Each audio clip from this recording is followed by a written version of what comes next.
hey, so this video was supposed to be about fanfiction and writing and all that, but instead it has turned into a video about how fantastic the newsroom is. But beyond the newsroom, it's entirely about like all these things that are on my bucket list that have been inspired by Aaron Sorkin and his wonderful writing, because he's so good at writing, and particularly with dialogue, and he just does really fantastic characters, and his shows are very, very smart.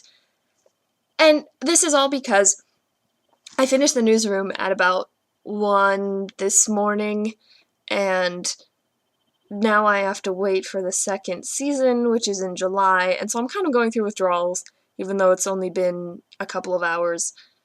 But the thing is I really think that if you haven't watched the newsroom, you should. And yes, it's an HBO show, so if you have HBO and you can watch it, cool.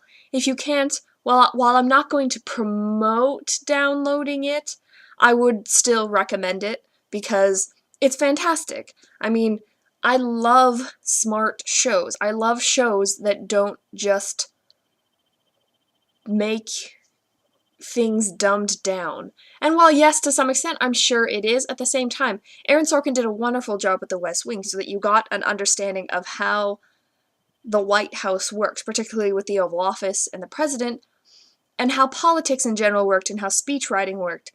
And it's the same thing with the newsroom. So if you really like The West Wing, you'll probably like the newsroom. And the wonderful thing is all the casting is perfect, all the characters are perfect in that way that you want, and it does such a wonderful job at showing that, you know, a man and a woman can just be friends in a professional setting, and even in an unprofessional setting where they're just, you know, all hanging out at the bar or whatever. So I'm going through withdrawals until July when the show comes back, and I don't know what I'm going to do other than I feel really crazy right now. So I just wanted to say, please watch the newsroom because it's fantastic. I might end up watching a whole bunch of it again. I mean, it's only 10 episodes for the first season. I hope there's more. I really hope there's more. But Jeff Daniels and Emily Mortimer do a really good job, and so does Alison Pill and John Gallagher, and just everybody is so wonderful in the show. And Dev Patel is in it, and he is the most adorable character. And I'm just like, I want to hug you. And so anyway, down below, tell me your favorite new show of this past year that has come out and that you've either had a huge obsession with, or maybe it's an old show that you recently got obsessed with.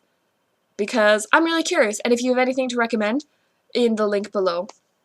The West Wing came out. I was 9 years old. This was in 1999, and I know everybody thinks, wow, that's really strange that a 9-year-old is able to watch and comprehend what was going on in that show. And I will say that there were times when I didn't understand it, but it also made me really want to be a lot of things. Like, Aaron Sorkin's shows really inspire a lot of things, and it's really cool, because I do want to be a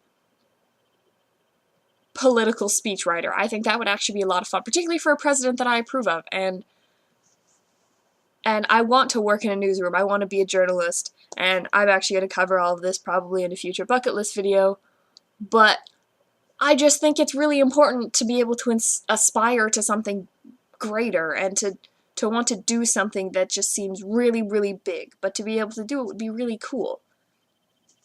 So, anyway, stay excellent and don't forget to be awesome.